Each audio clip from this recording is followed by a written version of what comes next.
We have our entire crew of reporters, and journalists and editors who are out in the field over the course of the last 2 months. They were getting you stories from on ground and bringing you really an on ground perspective of what's happening in each of the 5 states. Barkha, we'll come to you first as a journalist editor who's been on the road for every major crucial election.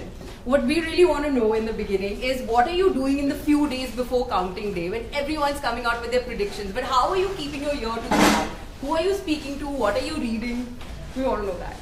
So the best teacher is the field. आप कितने भी expert से बात कर लीजिए, आपको उतना नहीं पता लगता जितना आपको खुद जाकर पता लगता है. And of course I've been with the Quint on the road, and that has been where I am picking up my sort of leads. लेकिन मैं एक बात कहना चाहूंगी कि अगर आप मुझसे पूछना चाहते हैं फेसबुक पर कि कौन जीतेगा, तो मुझे कोई आइडिया नहीं.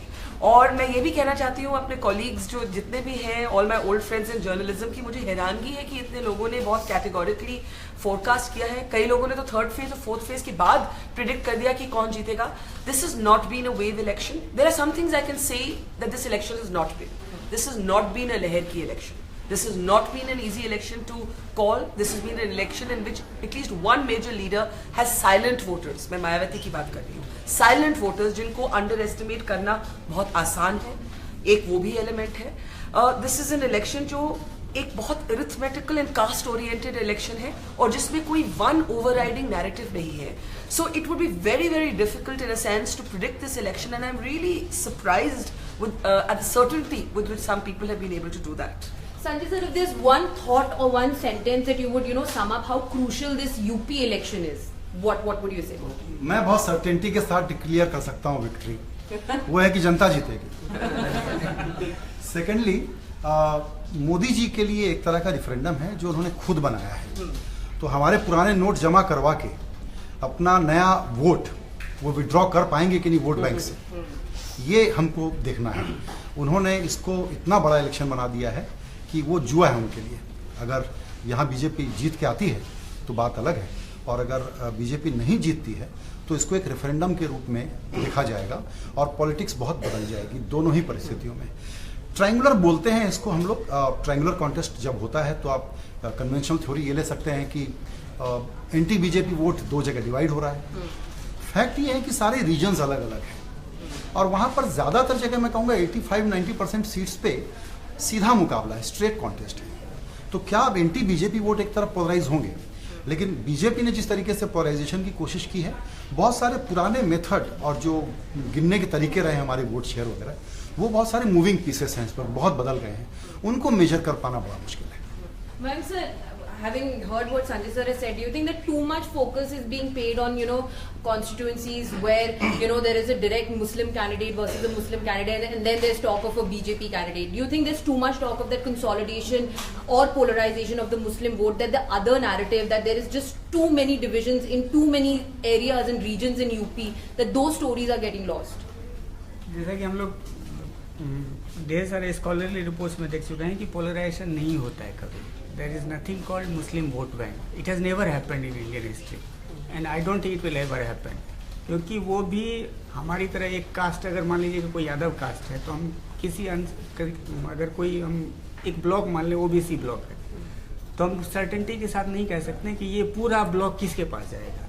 उसी तरह अगर मुस्लिम को OBC ब्लॉक की तरह ट्रीट करें तो उसमें बहुत सारे वेरिएशंस हैं, और वो वेरिएशंस कैंडिडेट, लोकल कैंडिडेट कौन है, लोकल कैंडिडेट का किससे मुकाबला है, इस कंसिडरेशन पे मुस्लिम वोट होता है. तो अभी जो, लेकिन ग्राउंड से जो रिपोर्ट आ रहा है, मैं अनफॉर्चुनेटली नहीं जा पाया ग्राउंड पे, तो ग्राउंड से जो रिपोर्ट आ रहा है उसमें ये आ रहा है कि वेस्टर्न यूपी में प्रेफर किया गया समाजवादी पार्टी को, ईस्टर्न यूपी में प्रेफर किया गया BSP को. लेकिन चूंकि मैं ग्राउंड पे नहीं गया और बरखा जी ने बिहार को भी बहुत अच्छी तरह से फॉलो किया है और यूपी को भी बहुत अच्छी तरह से फॉलो किया है, तो एक कॉमन थ्रेड जो हमको लग रहा है दोनों इलेक्शन में, कि मिडवे नैरेटिव चेंज हो गया. बिहार में भी चेंज हो गया था कि बीजेपी का स्वीप हो रहा है. इसी तरह का नैरेटिव यूपी के केस में भी हमको दिख रहा है कि सेम नैरेटिव फिर से एक्शन रिप्ले हो रहा है. तो ये आपको लग रहा है कि कोई पैटर्न है बिहार और यूपी के इलेक्शन? देखिए, मैं आपने बहुत इंटरेस्टिंग सवाल रेज किया, क्योंकि मुझे याद है बिहार में भी midway exactly people started saying that BJP was going to win, BJP की लहर थी। लेकिन मुझे लगता है कि यूपी और बिहार को कंपेयर करना उचित नहीं है। It wouldn't be correct to compare them. Firstly जो स्केल ऑफ कॉम्प्लेक्सिटी है उत्तर प्रदेश की, वो बहुत ही एक तरह से अलग है। दूसरा, ये बात सही है कि जब हम लोग फर्स्ट फेज में ट्रैवल कर रहे थे, तो हम जब लोगों से बात करते थे तो लोग सिर्फ अखिलेश यादव की बात करते थे। और ये भी सही है कि जब हम लास्ट फेज में गए तो लोग सिर्फ मोदी जी की बात ज्यादा कर, नॉट सिर्फ बट ज्यादा मोदी जी की बात कर रहे थे। लेकिन हम में से जो अब काफी हम लोग सफेद बाल हो गए हैं रिपोर्टिंग करते करते, हम ये जानते हैं कि लोग जो कहते हैं, कई बारी लोग भी आपका उल्लू बना रहे होते हैं, चाहे वो फर्स्ट फेज में हो चाहे लास्ट फेज में हो। People don't really want to tell you what they are actually going to do. दूसरा, एक पेयर प्रेशर होता है। आप झुंड में किसी से बात करिए, एक जना कहेगा हम एक्स के लिए वोट कर रहे हैं, तो बाकी झुंड को भी कहना पे एक तरह से प्रेशर बन जाता है। सो नैरेटिव्स की तौर पर मैं एक्सेप्ट करती हूँ, और समाजवादी पार्टी और कांग्रेस वाले भी ये एक्सेप्ट करते हैं कि लास्ट 10 डेज में मोदी जी की चर्चा ज्यादा हो रही थी।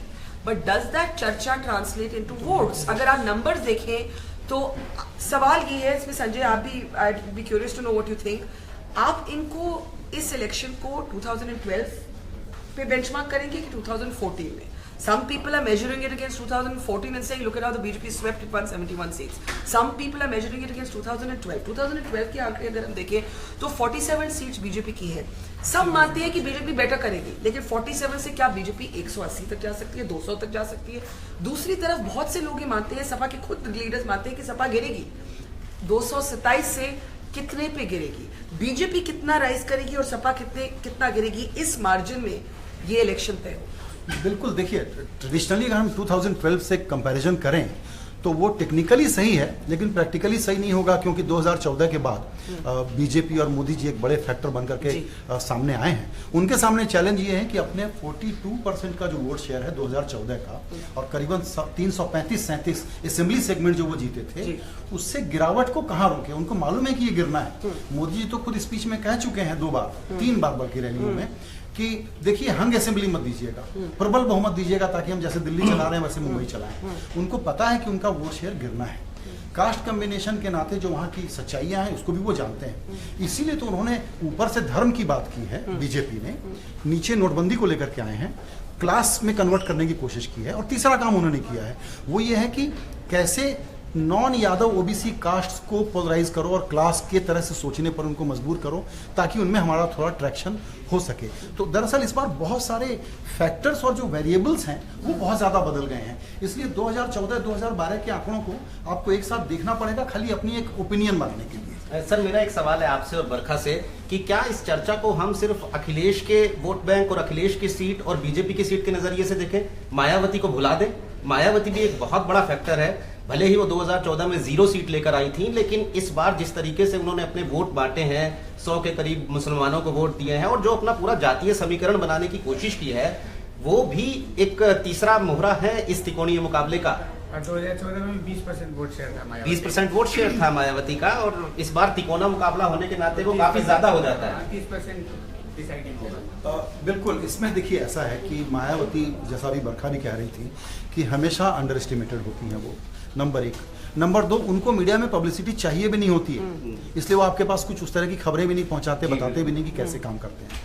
लेकिन दूसरी बात है, ये जो है मोदी जी का और बीजेपी का कैंपेन मैनेजमेंट, पूरी जो इलेक्शनरिंग है, ये बड़ी चकमक है।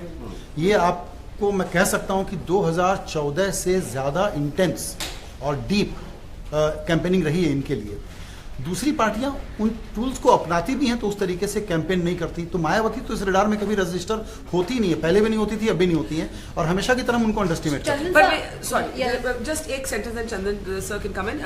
ये मैं कहना चाहती, but for Mayawati this is going to be a do or die election, क्योंकि अगर तो जर्नलिस्ट सब गलत हैं जिन्होंने अंडर रिपोर्टिंग की है मायावती जी की, एंड हमें मानना पड़ेगा कि एक अंडर रिपोर्टिंग होती है because she is not accessible, उनके लीडर्स भी इतने एक्सेसिबल नहीं होते, तो ऑटोमेटिकली एक अंडर रिपोर्टिंग हो जाती है। But in case Mayawati falls below let's say 60 seats, तो एक तरह से फिर ये एक तरह से एस्टैब्लिश हो जाएगा कि उनका जो दलित जाटव वोट ब्लॉक है वो इंटैक्ट है, but she is not been able to add incremental vote. So Mayawati ji को भी ये चुनाव फोर्स कर सकता है कि वो अपनी आगे की रणनीति बदले. Do you think that's true for Ajit Singh as well? Well, I don't think Ajit Singh is as big a player as Mayawati. I think Mayawati represents a much bigger block of votes and as symbolic as a Dalit leader and even a leader trying to get Muslim votes is a much bigger leader. I think Ajit Singh is he's a corner of UP leader. I think Mayawati is a much bigger leader, so the two can't be compared. Okay, Chandan sir, coming to you, you also travelled extensively, 2 trips you made. What is your reading of the situation on ground? I think, I travelled along with 2 other young reporters, both on in Western UP as well as Eastern UP. Like Sanjay ji, I'm sort of as confused as most of us here probably. But one thing that has come through in this election, was just mentioned a few minutes ago, is the sudden peaking or the sudden taking off of the BJP's campaign, probably around the 3rd phase or so. And that's very interesting. And that is exactly where almost the same tactics were employed as the party did in Bihar. Now, with what results, we all know. I was wondering, along with Mayank, and we both wrote an article together, whether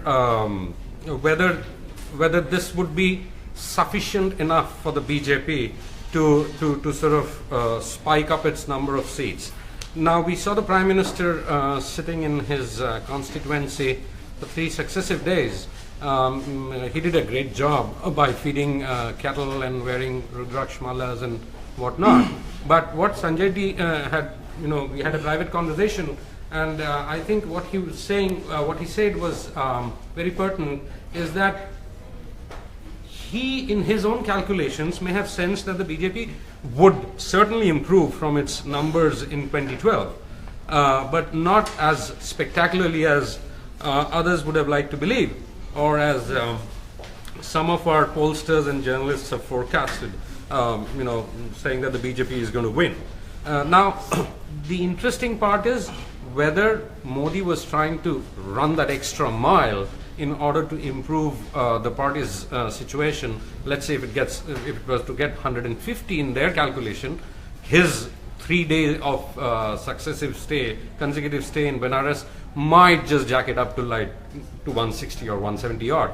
Although I don't think that would be the number that the BJP would get. Okay, Manvi, we saw your Facebook lives. Tell us, what is the status check of the Ganga? So when I was in Varanasi as a part of covering the election, we had gone to the Ganga and we had done a Facebook Live, as Aviral mentioned, to talk about exactly how pure is the Ganga, and to talk about the pollution in the river, and because that also was a very important issue on which Prime Minister Modi had premised his election campaign in 2014. So we got very interesting results. We also got a great response to that Facebook Live that we did. In that next day, there were a couple of NGOs who came together to do a Nala Satyagraha, where they said that the Ganga must be cleaned, because in the city of Varanasi there are about 5 drains which drain themselves into the Ganga river. So that was one interesting experience. This was my first election, as so to say, and there were a lot of interesting things which is why exactly I want to ask, is that when I was traveling during Eastern UP and Purvanchal, it emerged that the issue this time was more about the local constituencies as opposed to a wave. There was more discussion about who is standing in my constituency and what are the specific, say for instance, the demographic challenges. So is it that instead of looking at a wave, we should probably be looking at those 403 constituencies? In fact, to add to that, I mean, Manvi and I went to Eastern UP. To add to that, we actually had to ask people, get them to talk on the issue of, let's say, demonetization, right, or the issue of the surgical strikes across the LOC. Now, that was not foremost or uppermost in the minds of UP's voters, at least in Eastern UP. We had to get them to talk about it, which means that the BJP's focus on the positive impact of demonetization, if any, and of the surgical strikes were not primary issues as far as the voters of UP were concerned or are concerned. I mean, I would add to that. I think we have to remember there are 403 elections and not just one election. That is very much the truth of UP, and I think that is why both parties tried to get a macro narrative. And the Samajwadi Party tried to make it about Akhilesh Yadav. The BJP tried to make it about the Prime Minister because they sensed कि ये इतनी localized election है. And I can give you an example. I mean, Shadab Abhay and I were in Mirzapur, and in one of the constituencies of Marehan, there's a very popular Congress candidate, Lalitesh Tripathi. But the voters there said, and they categorically said कि हम कांग्रेस को vote नहीं दे रहे हैं. There were people there who were Modi fans who were voting for a Congress candidate because in that localized context they preferred that candidate. So none of these easy conclusions कि ये Modi wave है, ये Akhilesh wave है, ये किसी का wave नहीं है. I also want to take a question, rather a comment from a viewer saying what an agony of all you reporters that they're not discussing how the Prime Minister has been communalizing the election. I believe he's referring to, you know, the encounter that took place and, you know, the kind of media insinuation and suggestions really that have been made after that. Mayank sir? एक मेरा सवाल है. बिहार में मैंने एक बड़ा interesting सा अपने लिए किया था. करीब 100 लोगों से रेंडमली हम लोग बात किए. 100 लोगों में से 2 ने कहा कि नीतीश ने अच्छा काम नहीं किया है. 98 लोगों ने कहा कि नीतीश ने अच्छा काम किया है. 98 में से 2, 3, 4, 5 ऐसे थे कि नीतीश ने गलत कर लिया लालू के साथ जाके. लेकिन वो जो प्रेज था इतना यूनानिमस था, तो उसके बाद कोई भी मीडिया अगर फीड करने की कोशिश करता था कि नहीं नीतीश नहीं आ रहा वापस, तो वो कन्विंसिंग नहीं था. तो इस टेस्ट पे अखिलेश या मोदी कहाँ स्टैंड करते हैं? क्या ये रेप्लिकेट हो रहा है? इस तरह का कुछ मॉडल रेप्लिकेट हो रहा है? इस पे मेरा एक छोटा सा कमेंट है ये कि ये बात सही है कि जो नीतीश और लालू की जोड़ी बन गई, तो अरिथमेटिक के अलावा आप एक स्टॉलवर्ट लोग हैं, वेटरन हैं, सीजन हैं, उनके साथ जिस तरीके से महफूज महसूस करते हैं खुद को. अखिलेश के बारे में सब कुछ पॉजिटिव होते हुए कि लिगेसी से लड़ गए, जातिवाद के खिलाफ भी बात करते हैं, गुंडागर्दी छोड़ के नए भविष्य के नेता हैं, ये सब पॉजिटिव तो गिनाए गए. लेकिन वो जो एक इम्पैक्ट होता है मन में नीतीश वाला, वो कहीं ना कहीं अखिलेश कैरी नहीं करते हैं. इसीलिए मुझे कहना है कि उनके बारे में पॉजिटिव रहते हुए भी बाद के फेजेस में मुझे ये लगा कि अखिलेश का समाजवादी कांग्रेस अलायंस का कैंपेन का मोमेंटम थोड़ा वीक होता हुआ दिखता है. एक अंग्रेजी का फ्रेज है, he peaked too early. That is what I felt about the Akhilesh campaign, that जो एक इम्पैक्ट वो था वो बहुत था शुरू में, and somehow they were not able to build on that momentum. और इनका बीजेपी का कंट्रारी टू दैट हर अगले स्टेप में और तेजी से बढ़ता चला गया. एक आदमी ने आपसे एक सवाल पूछा, एक साहब ने, कि बहुत अच्छा नहीं लग रहा उनको कि हम इन्होंने कम्युनलाइज करने की कोशिश की, उस पर बात नहीं कर रहे हैं. तो ऐसा बिल्कुल नहीं है. हमारी कवरेज में बीजेपी का तो इल्ज़ाम हम पर यही रहता है कि हम लोग बहुत ज़्यादा क्रिटिसाइज करते हैं. मुझे लगता है कि पहले 2 फेज में पोलराइज नहीं कराना है, ये बीजेपी का डिसीजन था. तीसरे के बाद क्योंकि मुस्लिम वोट अकेले में डिसाइसिव नहीं है, इसलिए आप पोलराइज करा दो तो चलता है. बहुत हाई था, 30% of the first 2 phases were Muslim vote. Exactly. तो इसीलिए कब्रिस्तान, शमशान, कसाब और भेदभाव बहुत करते हैं, और एक साथ इतने सारे मंदिरों के दर्शन, गाय को चारा खिलाना, यादव का आश्रम ढूंढ करके वहां जाना. तो मोदी जी ने 3 काम किए हैं इस बार बड़े चुनाव में, और आगे का 2019 की झलक मिलती है इसमें कि मैं खुले तौर पर रिलीजियस पोलराइजेशन तो हमारा कोर है, वो तो हम करेंगे ही करेंगे. कास्ट पोलराइजेशन सूट नहीं करता, उसके नए तरीके निकालते हैं. तो ये नॉन यादव ओबीसी निकालो. क्लास पोलराइजेशन, अमीर गरीब निकालो, मैं रॉबिन हुड बनूंगा, मैं गरीबों का मसीहा बनूंगा. तो ये जो 3 मैट्रिक्स होते हैं किसी भी वोटर को अपनी तरफ अट्रैक्ट करने के लिए, मोदी जी ने उसको खुल करके इस्तेमाल किया है, और पोलराइजर उनको कहते भी हैं लोग इसीलिए. पर मैं अखिलेश पे एक बात बोलना चाह रही थी. You know, while he was personally popular, और किसी ने भी उनके बारे में कोई नेगेटिव चीज नहीं बोली, इंक्लूडिंग बीजेपी वोटर्स. उनके एमएलएज उतने पॉपुलर नहीं है. ये कहना जरूरी होगा that Akhilesh's MLAs do not enjoy the popularity that Akhilesh does. And आप गायत्री प्रजापति का अगर एग्जाम्पल देखिए, it is not help the optics that a Gayatri Prajapati in the middle of this election is absconding and evading the law. MLAs की local anti incumbency इनके लिए एक problem हो सकती है। मैं वही कह रही हूँ, ये अंडरलाइन करना चाहिए कि जब अखिलेश की जो इमेज है, उनकी पर्सनल इमेज चाहे अनसलीड रही हो, उनकी एमएलएस की इमेज इतनी अच्छा नहीं है। And in fact we met a Yadav voter in Faizabad Ayodhya, जहाँ पे एसपी ने 2012 में सीट ली थी after 5 almost decades, 5 elections from the BJP, लेकिन वो इतना unpopular MLA है that even Yadavs are not willing to vote him back. Shadab, I think you were making a point there. Mayank sir ने जिस तरह बताया कि बिहार में लोग नीतीश कुमार की बात कर रहे थे इलेक्शन के टाइम में कि हाँ नीतीश कुमार ने काम किया है, 100 लोगों से बात किया, तो कहीं ना कहीं वही सेम चीज़ मुझे जो पर्सनली दिखी है अखिलेश यादव को लेकर कि जिस तरह हमने पिछली बार बिहार में आरएसएस शाखा में लोगों से बात की, उन्होंने कहा कि नीतीश ने काम किया था, ठीक उसी तरह यहाँ भी मुझे दिखा जो बनारस के घाट पर लोगों से बात करने मालूम चलता है कि वो बताते हैं कि हाँ अखिलेश ने काम किया है। भले ही वो कहते हैं कि मैं बीजेपी को वोट करूंगा, लेकिन अखिलेश ने काम किया है। तो जब हम अगर जिस तरह अगर ये एक्सप्रेसवे से जाते हैं लखनऊ, उस रास्ते में भी कई सारे गाँव में अगर हमने बात किया लोगों से, तो वो कहते हैं हाँ अखिलेश ने काम किया है, सड़क है, आपको बिजली है, स्कूल्स पे काम किया है। तो ये एक फैक्टर है। अब वो पता नहीं कि वो वोट में टर्न आउट होता है या नहीं, लेकिन वो कहीं ना कहीं अखिलेश का काम लोगों ने कहा है। There is a question from Shiv who says, मैं फैजाबाद से हूँ, वहाँ के बीजेपी विधायक अभी रामचंद्र हैं, पर बीजेपी ने अभी कोई चीफ मिनिस्टर का चेहरा नहीं बताया है। अगर बीजेपी की जीत होती है, Faizabad but I meant Ayodhya. Okay, अगर बीजेपी की जीत होती है तो चीफ मिनिस्टर का चेहरा कौन होगा? No, I had a comment about the communal question that we got from one of our commenters. It's just that when we were traveling, it was then that Prime Minister Modi had made that Shamshan Ghat Kabristan comment, and then we were passing through Badalganj in Gorakhpur. So we stopped at a Shamshan Ghat, and there was a Kabristan also a couple of meters away. And after that, we spoke to a lot of people. After that, also when we went to Ghazipur, the idea is that even a BJP supporter, even someone who was saying that हाँ मैं मोदी को vote दूंगा, मतलब said that but I don't agree with the comment that he made, और उनको नहीं बोलना चाहिए था या बिना बोले भी चल जाता था. So this idea, this was I think one the you know what the BJP probably has succeeded. You know the whole slogan of काम बोलता है of the Samajwadi Party or Akhilesh, whether दिखता है या नहीं that's a different matter, but काम बोलता है, लोग बोल रहे हैं जो भी है.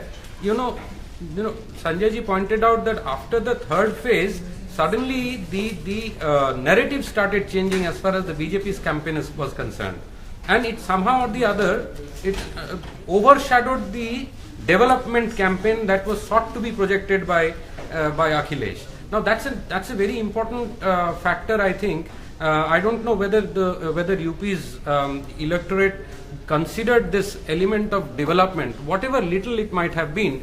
And my sense is that the BJP was successful to sort of somehow eclipse that particular narrative of development through this very not so subtle Hindutva kind of phrases. Just to add to that, you'll be amazed to hear that जब हम वाराणसी में थे, we went to two of the ghats where the bodies are burned, Manikarnika and Harishchandra Ghat. और वहाँ पर हमें, and remember this is a community called the Dome community. They are regarded as, have been traditionally treated as outcasts. लोग आते हैं, ब्राह्मण परिवार जैसे आते हैं घाट पर, वो अपने cremation कर रहे होते हैं, तो इन लोगों से last rites कराते हैं, पर इनको दूरी पे रखते हैं. इस तरह का social prejudice रहता है. But I was amazed that when we were there, we interviewed one of the people who was burning the bodies, और उन्होंने बोला कि नहीं, मोदी जी ही हैं एक अकेले हिंदू लीडर इंडिया के. This is the word he used. एंड मैंने उनसे कहा कि but you are at the bottom of the caste hierarchy, आपके खिलाफ तो भेदभाव होता है. एंड ही सेड नहीं, बहुत बदल रही है दुनिया, बहुत बदल रही है दुनिया, और कम से कम मोदी जी हिंदुओं की बात करते हैं. तो somewhere I believe that this Hindu identity thing where it needs to work could be working. इतने अभी हमारे डायनामिक बदले नहीं है कि इसका कोई वोट कैचिंग इम्पैक्ट नहीं हो रहा है. Neeraj, there's a question from Patel Sarfaraz also who says Ram मंदिर इशू का कुछ इफेक्ट होगा या ना होगा. I think that's taking बरखा और शादाब वहाँ गए थे और मैंने इनकी स्टोरीज भी देखी और जो मेरी लोगों से बातचीत हुई, मुझे नहीं लगता कि राम मंदिर का जो मुद्दा है वो अब उस तरीके से वोट के अंदर कोई स्विंग ला पाता है. तो इस मुद्दे का कोई बहुत ज्यादा असर होने वाला नहीं है. हालांकि जितना भी बीजेपी के नेताओं ने इसको खेलने की कोशिश की थी शुरू के 3 फेजेस तक, वो काफी था और इसीलिए इतना ज्यादा रेजोनेंस उस मुद्दे का हमें दिखाई भी नहीं दिया है. अब मैं इसके बाद बरखा वाराणसी की बात कर रही थी, सबसे वीआईपी सीट इन 403 सीटों के चुनाव की सबसे वीआईपी सीट जो 8 सीटें बनारस की थी। मैं आप सभी लोगों से, संजय सर, बरखा, शादाब, वत्सला जो गए थे बनारस, मैं ये पूछना चाहता हूँ कि ये 3 दिन आखिर में मोदी जी ने जो मतलब 3 दिन तक तो शायद वो कभी भारत में भी नहीं रुकते हैं, विदेश चले जाते हैं, वो 3 दिन तक लगातार बनारस में क्यों बने रहे? कहीं ये ऐसा तो नहीं था कि बीजेपी को ये लग रहा था कि बनारस, हम भले ही यूपी जीत जाएं लेकिन अगर बनारस में कहीं 3-5 हो गया तो ये रेशम के कालीन पे टाट का पैबंद हो जाएगा? इसको संजय? नहीं, बिल्कुल। देखिए, बनारस में तो मोदी जी को एक नशा है, मेरा पुराना रिकॉर्ड टूटना चाहिए। तो बनारस का जो वोट शेयर है अराउंड 50%, वो ज्यादा नीचे ना जाए, ये तो एक उनको इंश्योर करना ही था। बनारस जाने की देखिए 3 वजह हैं, अपनी अपनी आग्रहों पे जिसको चुनना हो चुन लीजिए। एक कि मैं नंबर 2 की पार्टी हूं, धक्का मारूं नंबर 1 बनाऊं। 2, मेजोरिटी मार्क के नीचे हूं, धक्का मारूं मेजोरिटी मार्क तक पहुंचूं। और लास्टली, बनारस को तो गार्ड करना ही है, क्योंकि वहां टिकट डिस्ट्रीब्यूशन, वीआईपी सिंड्रोम होने के कारण ऐसे भी emotions run really very high.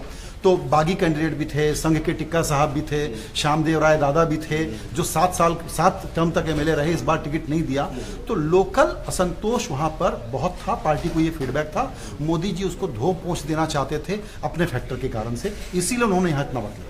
But इसको मैंने इसके बाद 2 ऑपोजिट पर्सपेक्टिव देना चाह रही हूँ।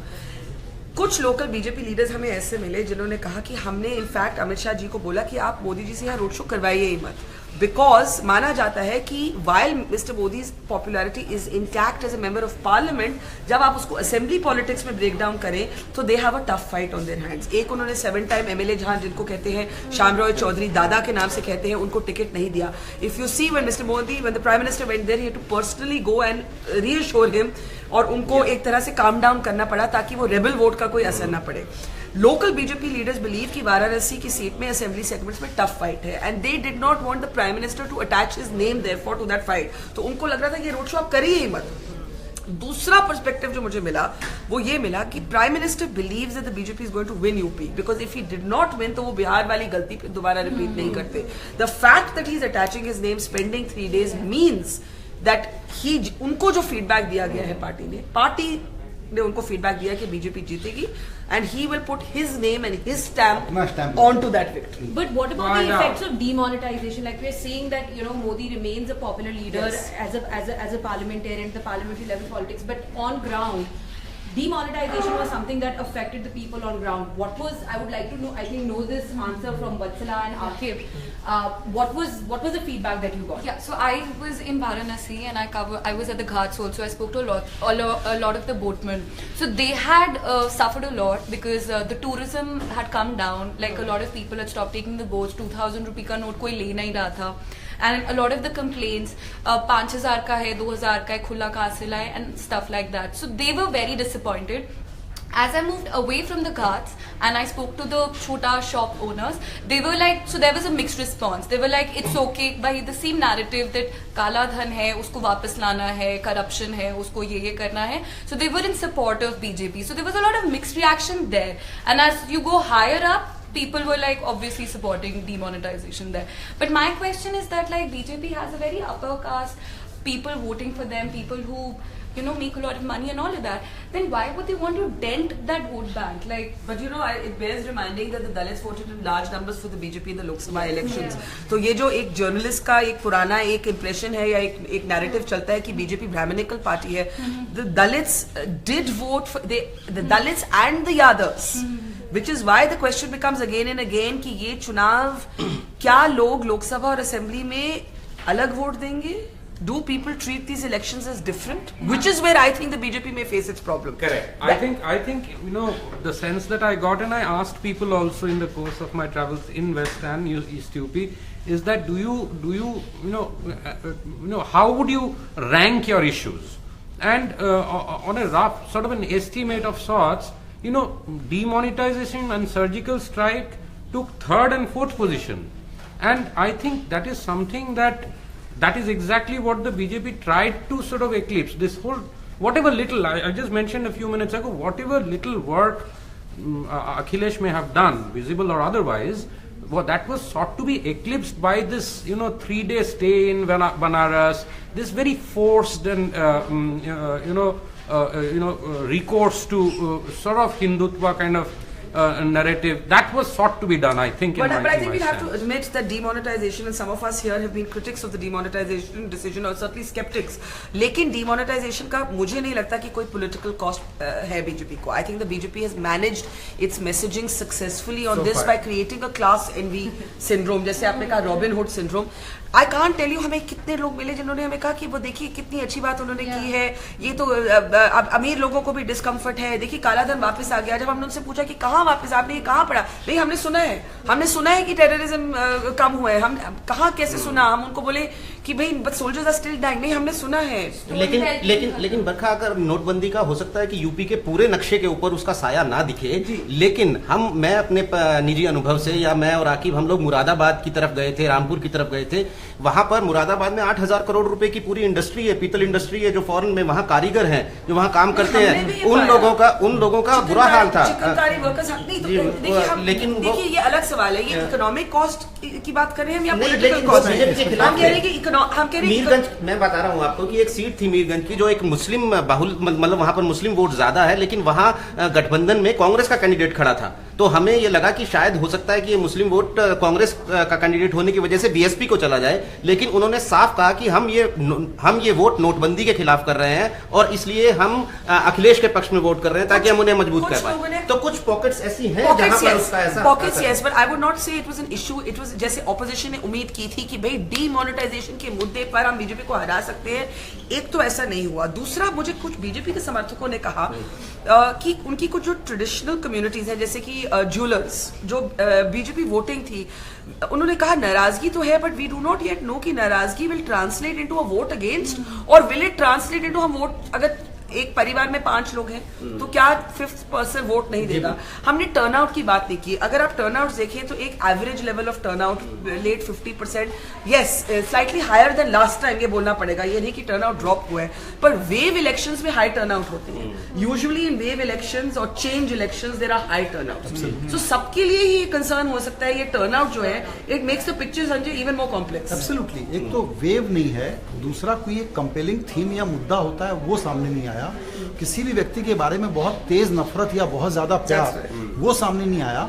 ऐसे में जैसा मैं कहता हूं कि मोदी जी फिर भी एक इंटरेस्टिंग, एंगेजिंग, इंटरटेनिंग ब्रांड के रूप में माइंड स्पेस में बहुत डोमिनेट करते हैं. और बाद के फेजेस में इसीलिए उनका जो भी फीडबैक रहा होगा, ये डोमिनेट कराने की उन्होंने साफ कहने की कोशिश की है कि मैं फैक्टर हूं, मैं चुनाव लड़ रहा हूं, सीएम का कैंडिडेट डिक्लेयर नहीं किया तो क्या हुआ. इसीलिए बहुत ही अजीब इलेक्शन है ये. और हमारे पुराने जितने तरीके हैं, एक्चुअली उसको हम लोग इतना यार्डस्टिक लगा रहे हैं इस पे, लेकिन हम किसी कंक्लूजन पे नहीं पहुंच पा रहे हैं. इसीलिए क्योंकि वोटर बहुत चुप है. वोटर की जो हम देखते हैं कि कुछ वो कह रहा है, वो शायद उसका सही स्टेटमेंट ना हो, इसीलिए इसको जज करना मुश्किल है. नोटबंदी पे एक छोटी सी बात करना चाहता हूँ मैं.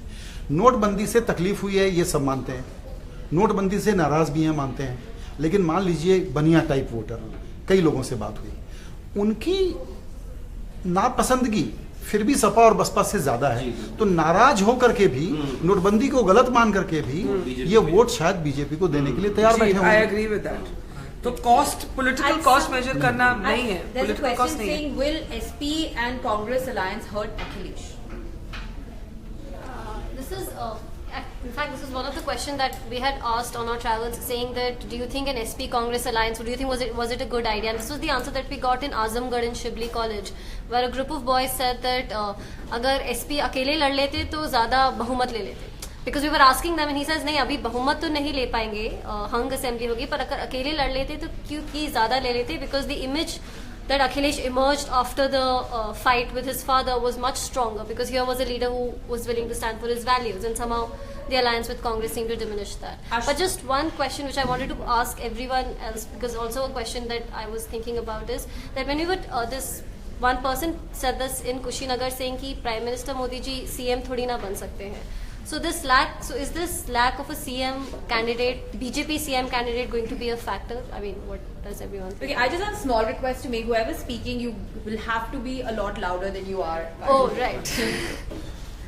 So shall I repeat the question Yeah, more loudly? Just the last bit, yeah. Yeah, okay. So the last bit was that the question that this was something that was told to me in Kushinagar in Gorakhpur district, where one person said that in the district where one person said कि Prime Minister Modi CM तो नहीं बन सकते. So this lack of a CM candidate, especially BJP's CM candidate who they're projecting, do you think this is a factor? I initially thought it was hurt. I initially in the first 2-3 phases I thought it was hurting them, but by the end of it, the BJP clearly shifted strategy and made Mr. Modi the factor. The BJP is fighting this election now on the Modi factor. So who do you think are the names that are being? It almost doesn't matter. It almost doesn't matter. That's the point. The point is that initially बहुत से BJP के लोगों ने हमें कहा कि who is Modi ji आके मुख्यमंत्री थोड़ी ना बनेंगे, वो तो प्रधानमंत्री हैं, and I really thought it was going to hurt them.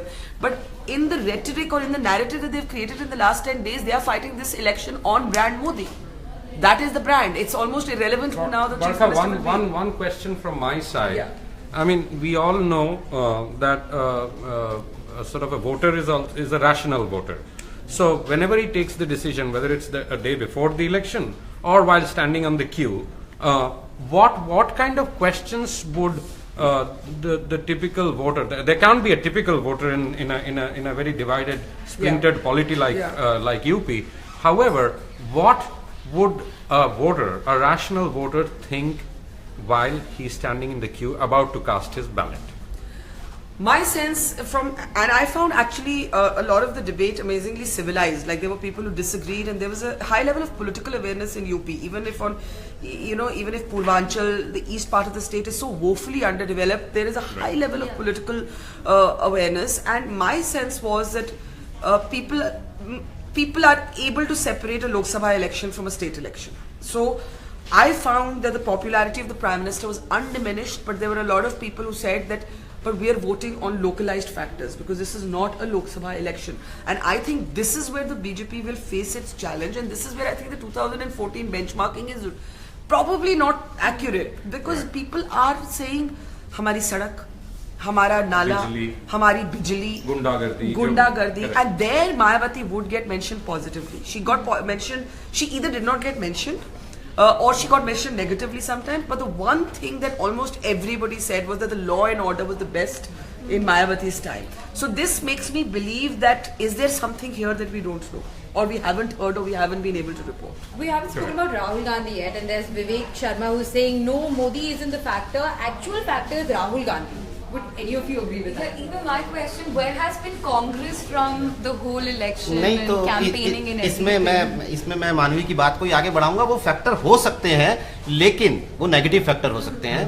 वो 100 सीटों से ज्यादा जो अखिलेश ने कांग्रेस के साथ बांटी हैं, तो हो सकता है कि समाजवादी पार्टी बहुत अच्छा करे, लेकिन इसमें शक है कि कांग्रेस बहुत अच्छा नहीं करेगी. अगर कांग्रेस अच्छा नहीं करती है तो 403 की विधानसभा में 100 सीटों का चंक अगर आपका खराब हो जाता है, 25% सीट्स आपकी खराब हो जाती हैं, तो ये मतलब गठबंधन के लिहाज से एक बहुत ही खराब चीज हो सकती है, नकारात्मक चीज हो सकती है. I agree. है दूसरी चीज जो हमने सुना कि बहुत से सपा के कार्यकर्ताओं ने हमें बोला कि उनको लगता है कि कांग्रेस ने इतना हार्ड वर्क नहीं दिखाया, that there wasn't that kind of dedication from the Congress worker, from Congress leaders, that in many ways they were riding the coattails of the Samajwadi Party campaign.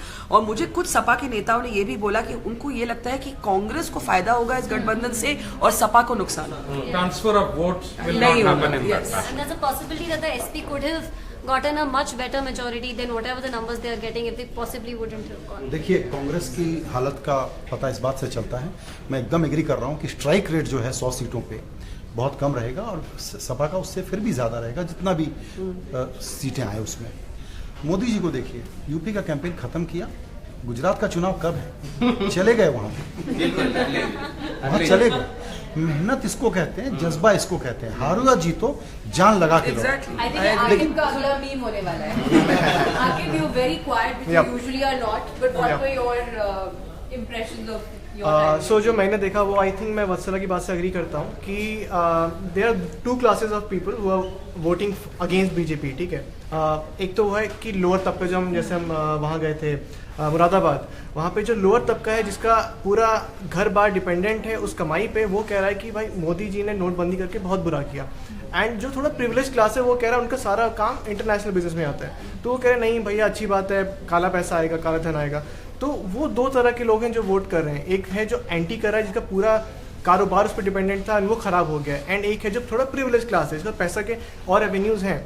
तो मेरे ख्याल से ये दो चीज़ें जो बनती हैं वहाँ पे आपको देखना पड़ेगा आप किस क्लास के लोगों से बात कर रहे हो, क्योंकि हो सकता है उसके और एवेन्यूज़ भी हों, ठीक है। अगर कोई गरीब तबका है तो वो चाहे इर्रेस्पेक्टिव ऑफ हिज रिलीजन और हिज और हर रिलीजन, वो वहाँ पे कह रहा था कि मैं मोदी जी के अगेंस्ट वोट करूँगा, पर हमने पूछा तो आपका वोट किसके पास जाएगा, देन वो साइलेंट था कि अखिलेश ने भी काम किया है, मायावती ने भी काम किया है।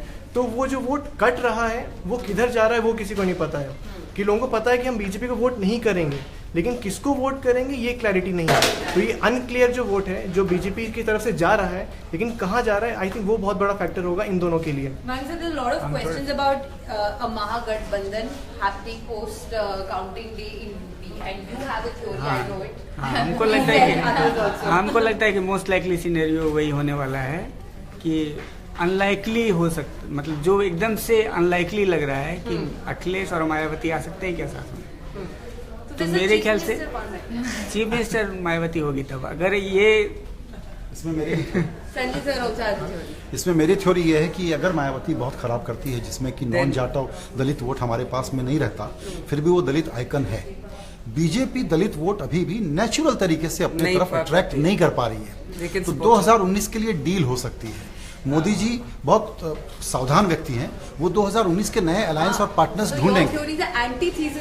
I agree with his theory that अगर हंग असेंबली होती है तो ये बहुत मुमकिन है Mayawati will not support BJP as junior partner anymore. ये बहुत मुमकिन है कि Mayawati CM Mayawati and BJP outside Chennai Delhi arrangement कि छोटा चुनाव बड़ा पार्टनर लोकल पार्टी, यहाँ का बड़ा चुनाव वो जूनियर पार्टनर। थोड़ा सा हम दूसरे डायरेक्शन में दूसरे स्टेट्स में ले जाना चाहते हैं। 5 स्टेट्स में चुनाव हुआ है और 5 का होने वाला है।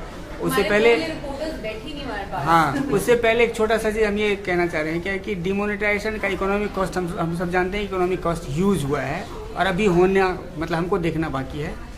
पॉलिटिकल कॉस्ट की बात हुई है कि पॉलिटिकल कॉस्ट अभी नहीं दिख रहा है क्या कि चुकाना पड़ेगा, लेकिन पॉलिटिकल बेनिफिट होगा क्या, एक ये मेरा सवाल है। और दूसरा, और इसी से हम लीड करना चाह रहे थे पंजाब की तरफ, अगर इसका कोई बेनिफिट होता डिमोनेटाइजेशन का, पॉलिटिकल बेनिफिट होता तो पंजाब में हमको दिखता, तो पंजाब का भी बहुत ही क्रूशियल वर्डिक्ट होने वाला है। कुछ भी होगा तो उसका क्या इम्पैक्ट पड़ेगा पूरे डिस्कोर्स, पॉलिटिकल डिस्कोर्स पे। अगर आम आदमी पार्टी बहुत अच्छा करती है तो उसका नेशनल पॉलिटिक्स पे उसका इम्पैक्ट होगा। पंजाब, आपकी क्या रीडिंग है पंजाब में? देखिए, पंजाब में एकदम कांटे की लड़ाई है और आम आदमी पार्टी पंजाब में घूमने के बाद, खासतौर पर जो बड़ा चंक है मालवा, वहां घूमने के बाद आपको आम आदमी पार्टी को दिखता है कि आम आदमी पार्टी एज पर है, सरकार बनाने की स्थिति में है। और मयंक सर की बात को अगर मैं आगे बढ़ाऊं कि अगर पंजाब में आम आदमी पार्टी जीतती है तो ये इस देश की पॉलिटिक्स का एक बहुत बड़ा टर्निंग पॉइंट होगा। वो आम आदमी पार्टी की जीत से भी ज्यादा कांग्रेस और बीजेपी जैसी पार्टियों की हार होगी और ये साफ इंडिकेट करेगा कि इन दोनों सो कॉल्ड नेशनल पार्टी से लोग कितने परेशान हैं और एक ऑप्शन और एक विकल्प की कितनी बेसब्री से इंतजार कर रहे हैं। लेकिन इसमें एक पॉइंट है कि ये टर्निंग पॉइंट होगा और ये बाद में पता चलेगा कि आम आदमी पार्टी की जीत का मतलब क्या है। लेकिन जो एक बात पता चल जाएगी कांग्रेस की है, कांग्रेस पार्टी का पंजाब हारना, कांग्रेस मुक्त भारत बनाने की तरफ मोदी जी का जो कार्यक्रम चला है उसको कांग्रेस एक्टिवली पूरा कर रही होगी कि मैं अपना शटर डाउन करने को तैयार हूँ। ये सबसे बड़ी खबर होगी पंजाब में अगर कांग्रेस नहीं जीतती है। बट ये एक इंटरेस्टिंग बात ये है कि बीजेपी की नेता, हालांकि उन्होंने कांग्रेस मुक्त भारत की स्लोगन दिया है, they would much rather that the Congress forms a government than Arvind Kejriwal Punjab के केस में। And secondly, even if Arvind Kejriwal is a number 2 position, if it is a sizeable chunk of the Punjab vote, तो आप ये मान के चलिए that this is the arrival of the Aam Aadmi Party on the national stage और उनका नेक्स्ट बैटल ग्राउंड गुजरात रहेगा। But एक अनटोल्ड स्टोरी जो इस चुनाव की होगी, BJP knows it will lose Punjab and Akalis no they will lose Punjab. तो बीजेपी के लिए इतना धक्का, चाहे कुछ भी हो जाए, even if all 5 states BJP lose, loses, national politics is a different game. लेकिन कांग्रेस के लिए अगर कांग्रेस पंजाब हारती है और यूपी में गठबंधन सरकार नहीं बना पाती, तो आप ये समझिए कि राहुल गांधी की लीडरशिप पर सवाल आई थिंक फाइनली कांग्रेस के अंदर से, बाहर वाले तो हम लोग सब कह ही रहे हैं, Congress from within the Congress you will may be finally see some mutinous voices. उसमें मेरा ओपिनियन है, कोई म्यूटनी कांग्रेस में चलती नहीं है। गांधी नेहरू परिवार, कांग्रेस खत्म है, गांधी नेहरू परिवार का लेटर पैड, प्रेसिडेंट का स्टैम्प और पेन जहां होता है, असली कांग्रेस वहां रहती। और प्रियंका गांधी को लेके इतना बिल्डअप किया गया सर, इतना बिल्डअप किया गया, और फिर वही एंटी क्लाइमैक्स हुआ, वही अमेठी रायबरेली के बाद प्रियंका गांधी कहीं नजर नहीं आई। और अब भी जबरदस्ती क्रेडिट देने के लिए कांग्रेस के लीडर कह रहे हैं कि वो पर्दे के पीछे जो फैसले हो रहे थे वो प्रियंका गांधी कर रही थी। तो ये एक रिलक्टेंसी जो नजर आती है। किशोर कहाँ है सर? पूरे यूपी के खेल में कांग्रेस के साथ प्रशांत किशोर कहीं दिख नहीं रहे हैं। तो इस तरह हम शुरू से स्ट्रैटेजी तो बहुत ही वही ड्राइव कर रहे हैं। And I think that if of course Punjab is a win, Uttarakhand is a win and गठबंधन आ जाती है, तो हिज पत्ता is very very high then है। बिल्कुल बहुत से कैंपेन में शायद बहुत से कैंपेन में ऐसे रंग हैं जो वो प्रशांत किशोर कर रहे हैं। उन्हें कितना भी कहा गया था कि वो पूरी तरह से बाहर हो गए हैं, लेकिन प्रशांत किशोर खेल में बने हुए हैं पूरी तरह। और जिस तरीके से बीजेपी के हाई फ्लाइंग कैंपेन के सामने फिर भी, भले ही हम ये कह रहे हो कि आखिरी फेज तक गठबंधन का कैंपेन कमजोर हुआ है, लेकिन इसके बावजूद वो 7 फेज के इस लंबे चुनाव में अगर बीजेपी के कैंपेन के सामने खड़ा रहा है तो उसकी बैकबोन प्रशांत किशोर और उनकी टीम ही थी। सर, आप लोग प्रशांत किशोर की बात कर रहे हैं, आप लोग यूपी की बात कर रहे हैं, इतनी हाई प्रोफाइल बातें कर रहे हैं, उत्तराखंड में म्यूटिनी की बातें कर रहे हैं। उत्तराखंड कांग्रेस की हालत देख लीजिए। कांग्रेस चुनाव शुरू होने से पहले ही करीब 7-8 बड़े बड़े नेता छोड़कर चले गए बीजेपी में। राज्य में बीजेपी की ये हालत है कि 7-8 उम्मीदवार हैं सीएम पद के लिए। और मैं पौड़ी गया था अपने कवरेज के दौरान, वहां पर मुझे एक बिल्डिंग बनती हुई दिखाई दी, तो मैंने पूछा कि ये किस चीज़ की बिल्डिंग है, तो उन्होंने बताया कि एडमिनिस्ट्रेटिव बिल्डिंग है, यहाँ पे पूरा शहर का एडमिनिस्ट्रेशन जमा होगा। तो मैंने उनसे पूछा कि तो फिर ये बनेगा कब तक? तो उन्होंने कहा 2 साल बन गए और 3 साल से काम बंद पड़ा है। तो मैंने पूछा अब? तो बोला कुछ नहीं, कि अब कांग्रेस की सरकार थी, अब बीजेपी को वोट देंगे तो फिर वो काम करेंगे 2 साल, तो 6 साल 8 साल में बन के तैयार होगी। इस तरह की स्थिति है उत्तराखंड में। अब 32 सीटें आई थी पिछले चुनाव में कांग्रेस को और 31 बीजेपी को। तो इस बार भी इस तरह ही कुछ कांटे की टक्कर रहेगी और फिर निर्दलीय समर्थन करेंगे। हाँ, वहाँ वोटरों के पास भी ज्यादा ऑप्शन है नहीं, बीजेपी कांग्रेस, नहीं तो बसपा कहीं कहीं से लड़ती है 2-3 सीटों से। और हरिद्वार जिस तरह की दल बदल हुआ है उत्तराखंड के अंदर, वहां तो लोग मजाक में ये कहते हैं कि हम वोट बीजेपी को देंगे, विधायक कांग्रेस का चुनेंगे। Predicting what's going to happen in 2019. My question is that a senior journalist once told me that if BJP wins, ये लोग बहुत फैलेंगे and they're going to bring their own demise in 2019. So is it true? If BJP does perform really well, are they going to do really badly in 2019? ये बड़ा risky सवाल है, लेकिन एक बात है कि सारी पॉलिटिकल पार्टियों को बीमारी हो गई है कि बगैर परफॉर्म किए, गवर्नेंस का शैम खड़ा करके हम चुनाव को जीत हार सकते हैं। और इसीलिए यूपी में जो चीज़ देखी गई है वो ये है कि इमोशन पे खेलो ना, परफॉर्मेंस क्या होती है, गवर्नेंस क्या होती है, लॉजिक क्या होता है। ये एक नया ट्रेंड है, इसको हम देखेंगे। लेकिन सर, मैं एक सवाल पूछना चाहूँगा, यूपी में मुलायम नहीं है कहीं सीन में, इसका कुछ असर पड़ेगा आपको लगता है? क्योंकि एक पूरा खेमा था, एक पूरा ब्लॉक था जो मुलायम भक्त कहते हैं। इसको मैं यूँ देखता हूँ कि अखिलेश ने जो पॉलिटिक्स की है, पिताजी के साथ मिलके की है या वास्तव में बगावत है, मुझे नहीं पता, लेकिन जिस एंटी इनकम्बेंसी की वो खराब हालत में पड़े रहते, वहां से अपने से लॉसेस कट किए हैं। यानी मैं बुरी तरह से हारने वाला था तो थोड़ा ढंग से हार। शिवपाल का खेल क्या होगा? मतलब शिवपाल इतनी बुरी मात मिली शिवपाल को। These have turned out to be non-issues and in fact Akhilesh ने शुरू में काफी पॉपुलैरिटी गेन की by breaking away from establishment politics। अगर मुझे एक मैसेज दिखता है इन इंडियन पॉलिटिक्स वो किस तरह से बदल रही है, वो ये है कि इस्टेब्लिशमेंट पॉलिटिक्स अब लोगों को पसंद नहीं, और यहीं पे कांग्रेस डूब रही है। बिकॉज राहुल गांधी ये डिनेस्टी, ठीक है अखिलेश भी डिनेस्टी है, पर वो खड़े हुए अपने परिवार के खिलाफ, वो खड़े हुए अमर सिंह के खिलाफ, राइट।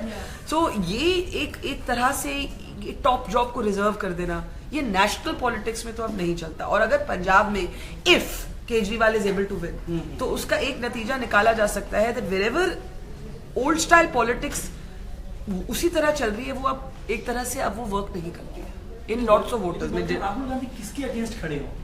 क्योंकि उनकी पार्टी में वही सब कुछ है, उनकी मतलब मुझे लगता है राहुल गांधी किसके अगेंस्ट खड़े मुझे लगता है राहुल गांधी को कह देना चाहिए that I get stand out of the way, I will never be prime minister, let a leader be elected, and जो भी इलेक्टेड लीडर होगा वो, because Rahul Gandhi needs a disruptive idea. Disruption is the name of the game from Donald Trump to Nai Delhi. Congress को imagination दिखाना होगा। Modi was a disruptive leader, अभी भी उनकी कैंपेन्स डिसरप्टिव है। Arvind Kejriwal is a disruptive leader. ये डिसरप्शन जो है ये अब हमारी राजनीति का एक बहुत बड़ा हिस्सा बन गया, because people are angry, they're impatient, बहुत जल्दी नाराज हो जाते हैं। इसलिए डिसरप्टिव पॉलिटिक्स खेलना राहुल गांधी नहीं सीख पाए। Sanjay sir, are you willing to make any predictions for UP or any of the other states? जैसा मैंने शुरू में कहा था, जनता जीतेगी। If you were to sum up, okay, आप prediction मत कीजिए, but if you were to kind of explain what is at stake, what are these results देखिए going बड़ा, to dictate for the next 2 years? ये बिहार जैसा महागठबंधन नहीं है। बिहार का वोटर रिलीजियस लाइन पे कभी पोलराइज नहीं होता। यूपी का वल्नरेबल है, एक बात तो ये है। दूसरी बात यह है कि चूंकि एंटी बीजेपी वोट फिर भी 2 बड़े पैमाने में बढ़ रहे हैं एसपी और बीएसपी में, भले ही इन्होंने एक छोटा गठबंधन किया है कांग्रेस के साथ, 1.2 है ना दोनों मिलकर के, उससे ज़्यादा नहीं है, तो वो वोट डिवाइड होता है तो बीजेपी को एज हो सकता है। लेकिन जैसा मैंने शुरू में कहा था कि अगर ये स्ट्रेट कॉन्टेस्ट है जो कि है इलाकों में, तो वहाँ पर लोग जो एंटी बीजेपी वोटर हैं वो सपा के लॉयल हैं लेकिन ग्रज के साथ बसपा को चुनेंगे, बसपा के लॉयल हैं ग्रज के साथ सपा को चुनेंगे। तो एक प्रकार से ये सीधा मुकाबला भी हो सकता है। मायावती अंडर एस्टिमेटेड हो रही है, लेकिन कहीं अगर ऐसा सीधा मुकाबला है तो फिर मायावती इसमें लूज भी कर सकती है। तो तीसरी पार्टी 75 के नीचे आप कह सकते हैं। सब लोग कह रहे हैं कि ये हंग असेंबली होगी। ये हंग असेंबली होगी तब जबकि एसपी और बीएसपी में कोई नंबर 1 बन रहा होगा। अगर बीजेपी जीत रही है तो शायद हंग भी ना हो। इससे ज्यादा प्रेडिक्शन करना 2 दिन पहले खतरनाक है। But no, okay, you're not making any predictions, but what bearing do you think these elections are going to have on 2019? अच्छा मुझसे of course they'll have a bearing on 2019, but again I will underline, I believe that if BJP loses all 5 states, तब ये अलग बात है, तब इसकी जो इम्पैक्ट है सबसे पहले ये विद इन द पार्टी होगी। The questions will be for the BJP party president Amit Shah, not for the prime minister. दूसरी ये बात है कि आपकी अगर बीजेपी यूपी हार भी जाए, अगर वो हार जाती है, I do not believe Modi's personal popularity has come down. I don't believe that. ये मुझे ग्राउंड पे कहीं नहीं मिला कि मोदी जी की पर्सनल पॉपुलैरिटी कम हुई है। तो नेशनल पॉलिटिक्स पे ऑपोजिशन को उतना ही चैलेंज होगा जितना कि दूसरी सिनेरियो में हो सकता है। Because you can argue, and this is my impression, that Delhi में भी हमने ये देखा। मुझे दिल्ली में ऐसे वोटर्स मिले जिन्होंने मोदी को 2014 में वोट दिया और केजरीवाल को उसके बाद असेंबली इलेक्शंस में वोट दिया। और मुझे अभी तक याद है कि एक वोटर ने मुझे कहा कि किसी भी नेता को ज्यादा अहंकार नहीं होना चाहिए। द इंडियन वोटर बिलीव्स कि वोटर्स पे भी एक पावर में चेक्स एंड बैलेंसेस होने चाहिए, एक वो और दूसरा local factors. So I don't think we should draw early conclusions on who will win 2019 based on 2017. No, I don't agree with that. Okay, Mayank sir, do you agree with that? मेरे ख्याल से immediate impact होगा huge, लेकिन 17 के बाद realignment किस तरह का होता है वो बहुत ज़्यादा।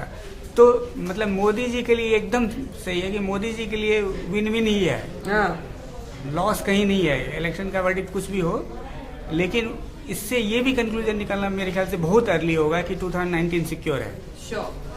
मतलब we don't know. इसके बेसिस पे we don't know. I think this will be crucial. I mean, the fact that if the BJP doesn't get the number of seats in UP, and if the AAP performs very well in Punjab, this is going to have absolutely a direct bearing in elections in Gujarat at the end of this year. AAP पे victory in Punjab, yes.